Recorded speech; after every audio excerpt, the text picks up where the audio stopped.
તમને ખ્યાલ છે કે સાવ અંગત માણસ તમારું હોય કે જે બધું જ જાણતું હોય બધું જ કરતા હોય એ તમારા વિશે વધુમાં વધુ ખરાબ અથવા ખોટું બોલી શકે. આ જીવનનું સત્ય છે.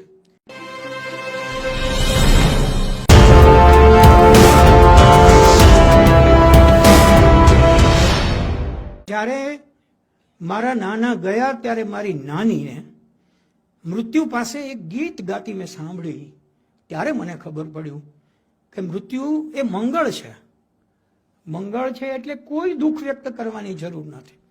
એમના દાદા વખતે એવું બન્યું કે નાના હતા અને દાદાએ દેહ છોડ્યો ત્યારે મોટે મોટેથી હસવા લાગ્યા. એના બાપે કીધું શું કરસ આ ગુજરી ગયા છે? તો કીધું તમને લાગે છે? હું તો માનું છું કે અસ્તિત્વ એ મોકલ્યા હતા ને એને પાછા સરસ બોલાવી લીધા એટલે હું હસું છું. હસવાની શું આગળ? એના ઉપર તેનું પુસ્તક બન્યું મેં મૃત્યુ શીખાતા હું. આ બધા જ અનુભવો એણે એમાં લખેલા છે. મિત્રો, સુરતની અંદર જ્યારે ઓશો ચેરનું ઉદ્ઘાટન થયું ત્યારે મોરારી બાપુએ એ ચેરનું ઉદ્ઘાટન કર્યું સાઉથ ગુજરાત યુનિવર્સિટીમાં. અને ત્યારે મોરારી બાપુએ એક સુંદર મજાનો ઓશોનો અર્થ આપ્યો. એ અર્થ ખાસ તમને પેશ કરું. એમણે કહ્યું OSHO, એના ઉપરથી હું એવું સમજું છું on silence and Holiness on. પોતાની શાંતિ, પોતાનું ધ્યાન અને પોતાની પવિત્રતા જે માણસ લઈને આવ્યો એનું નામ ઓશો છે. ઓશો શું કામ નામ રાખ્યું તો કેમાં પડવાની જરૂર નથી. એને કોઈ તર્કની જરૂર નથી હોતી.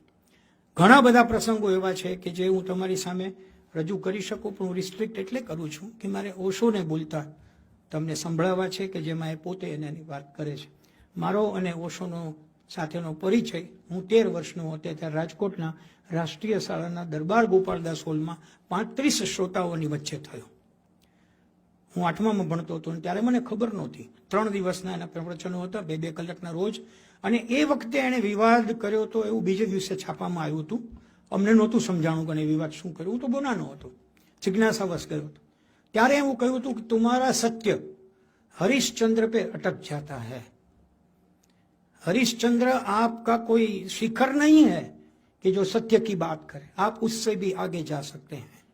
અને બીજે દિવસે છાપામાં આવ્યું હતું કે રજનીશે હરીશચંદ્ર રાજાનો વિરોધ કર્યો. એવું લાગતું હતું ત્યારે.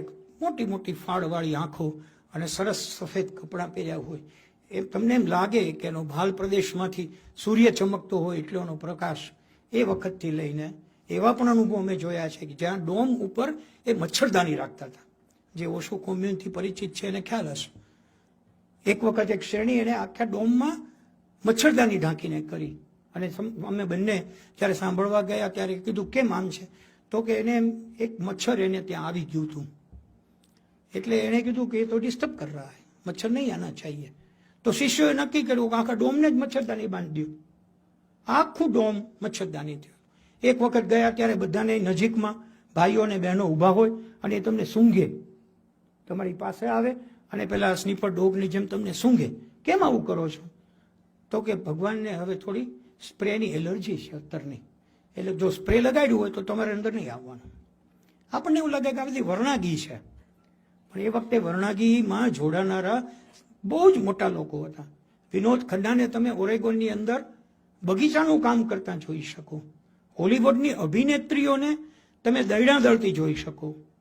વિશ્વના લક્ઝરિયસ સ્વામી તરીકે જે પ્રખ્યાત હતા, તમને ખ્યાલ છે કે એ ગાઉન પહેરે એમાં હીરા ટાંક્યા હોય, એ માથે ટોપી પહેરે એ હીરાઓથી બનેલી હોય. કોઈ કંઈ કહ્યું કે તમારી પાસે રોલ્સ રોય કેમ છે? તો કે છે, એમાં શું વાંધો? તો કે કેમ એક જ છે? તો કે ઓછી જ છે મને લાગે છે. અને એણે બીજે દિવસે શીલાને ઓર્ડર કર્યો બને એટલી વસાવી લો. 93 રોલ્સ રોય ઊભી રાખી દીધી. અને એણે કહ્યું કે મેં જાણતા હું कि कुछ साथ में नहीं आना चाहिए, नहीं लेके जा सकूंगा. जब तक है सामने कोई वस्तु है तो आनंद ले लो. तो मैंने आनंद ले लिया है. મિત્રો, આપણે કદાચ ઓશોના કાળમાં હોઈએ તો એની ઘણી વાતો આપણને એવી લાગે કે જે વાત આપણે આજે સ્વીકારી શકીએ છીએ એ ત્યારે ન સ્વીકારી શકીએ. એટલે પણ ભક્તોએ ઓરેગોનમાં એવા રોડ્સ બનાવ્યા હતા કે એ વધુમાં વધુ સ્પીડમાં ગાડી ચલાવી લઈ શકે. એમની બાજુમાં જે અત્યારે દેખાય છે શીલા છે, એની સેક્રેટરી હતી. જેણે 1984માં પોતાની ટોળકી સાથે ભેગા થઈને જર્મની ભાગી જવાનું પસંદ કર્યું અને બહાર નીકળીને એણે ઓશો વિશેની એવી વાતો ફેલાવી કે એમના ગયા પછી પણ એના વિશે પ્રશ્નાર્થો રહ્યા. શીલાએ આવું કેમ કર્યું એ આપણને એક ચેનલ ઉપરથી જાણવા મળે છે. કોઈ એવું પણ કહે છે કે she has been sold to that channel, જેથી કરીને એવી વાતો એ કરે છે કે જે ડાર્ક સાઇડ ઓફ ઓશો આપણને બતાવે છે. એમની વિદાય વખતે શીલા ત્યાં નથી. 84-85માં she has already left, Germany ભાગી જઈને. પણ એવું કહેવાય છે કે ક્રિશ્ચિયન કોમ્યુનિટીમાંથી, ખાસ કરીને ચર્ચના લોકોએ શીલાની સાથે બહુ સારો વ્યવહાર કરી અને એને પોતાની તરફ ખેંચી લીધું. તમને ખ્યાલ છે કે સાવ અંગત માણસ તમારું હોય કે જે બધું જ જાણતું હોય, બધું જ કરતા હોય, એ તમારા વિશે વધુમાં વધુ ખરાબ અથવા ખોટું બોલી શકે. આ જીવનનું સત્ય છે. કારણ કે જીવનની સમી સાંજે મેં તો જખમોની યાદી જોઈ હતી, બહુ ઓછા પાના જોઈ શક્યો, પણ અંગત નામ હતા. એવું અંગત નામ એ કદાચ ઓશોના જીવનની અંદર શીલાનું બન્યું. પણ શીલા મેનેજમેન્ટની માસ્ટર હતી. આ જે આખું ઓરેગોન બન્યું એની સ્ટોરી જો તમે વાંચો અને સાંભળો તો તમને એમ થાય કે શીલા ન હોય તો એ ન બની શકે. એ પણ બહુ મહત્વનો મુદ્દો છે. એમના અંગેની કેટલીક પર્સનલ વાતો તમે સાંભળો તો પણ તમને આશ્ચર્ય થાય. જે મને લાભ મળ્યો સત્યવેદાંત સ્વામી પાસેથી, અને એમણે જતી વખતે એવું કહ્યું કે સત્યવેદાંત સ્વામીની શાળીનું નામ શીલા હતું.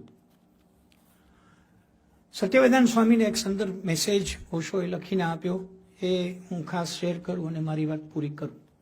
એમણે જ્યારે વિદાય વખતે એને કહ્યું કે ઓશો મલ્ટીવર્સિટીના ચાન્સેલર હતા ત્યારે, when he was going back to US for some time, કે ઓશો તમે મને જીવનનો એક સંદેશ આપો. ત્યારે એણે પોતાના હસ્તાક્ષરમાં લખી દીધું, બહેતે હુએ પાની કે ઉપર પડે હુએ सूखे पत्ते की तरह बहो. તમે વિચારશો તો તમને ખ્યાલ આવશે કે પાણી વહેતું હોવું જોઈએ, એની ઉપર એની મેળે પડવાનું છે, જે સુકાઈ ગયેલું હોવું જોઈએ, એટલે પોતાનો ભાર ન હોવો જોઈએ, અને પછી એ પાણીની સાથે વહેતા રહો. આ એમનો સંદેશ હતો. મેં અત્યારના એવું માન્યું કે આપણા લોકો માટે પણ જીવનનો આ સંદેશ છે. વારંવાર આપણે ભારથી જીવનારા માણસો, મારા જેવા હોય જેનો વજન જ ભારનું હોય તો જુદો પ્રશ્ન છે. બાકી વારંવાર ભારથી જીવનારા લોકોને નિર્ભાર કરવાનું કામ ઓશોએ કર્યું. અને કદાચ એવું બન્યું છે કે એના ગયા પછી એનું બહુ મોટું મહાત્મા અત્યારના યુવાનોને પણ સમજાઈ રહ્યું છે. તમને જાણીને ખૂબ આશ્ચર્ય થશે, ગુજરાતની અંદર ઓશોની વિદાય પછી લગભગ 187 ઓશો કોમ્યુન શરૂ થયા છે. તમારા સુરતની આજુબાજુમાં પણ લગભગ 23 ઓશો કેન્દ્રો અત્યારના ચાલે છે. અને મેં એવું જોયું છે, હું એનો સાક્ષી છું. મોટાના ધ્યાન કેન્દ્ર જે છે ઓશો કેન્દ્ર, એમાં તો હું સત્યવેદાંત સ્વામી સાથે રહ્યો છું. મને ખ્યાલ છે કે ત્યાં લોકોમાં જે ભય છે એવી કશી જ વસ્તુ નથી. પણ એટલું નિશ્ચિત છે કે તમારી ક્ષણ ઉપરની, તમારી સામે આપત્તિ આવે ત્યારે તમે કેમ બિહેવ કરો, એ જો તમે સાચા ઓશો હેઠો તો તમે શીખી શકો છો. મેં એવા આજુબાજુમાં કેટલાય મારા સગા સંબંધીઓને જોયા છે કે પિતાશ્રીનું અવસાન થાય ત્યારે વજ્રાસનમાં બેસીને ખડખડાટ હસતા હોય, પણ એની આંખમાંથી પાણી ચાલ્યા જતા હોય. તમારી સાથે જ્યારે હોય ત્યારે આનંદમાં જ રહેવું અને સમગ્ર જીવનને આનંદમાં રાખવું, એ એકમાત્ર ધ્યેય ઓશોનો હતો. એણે શું કર્યું એનું મૂલ્યાંકન કરનારા આપણે નથી. ઓશોનું એક વાક્ય છે, never seat in the seat of a જજ. ક્યારેય ન્યાયાધીશની ખુરશીમાં બેસશો નહીં. ઓશો માટે આપણે કેમ બેસી શકીએ? તમે મને શાંતિથી સાંભળ્યો તે બદલ આભાર.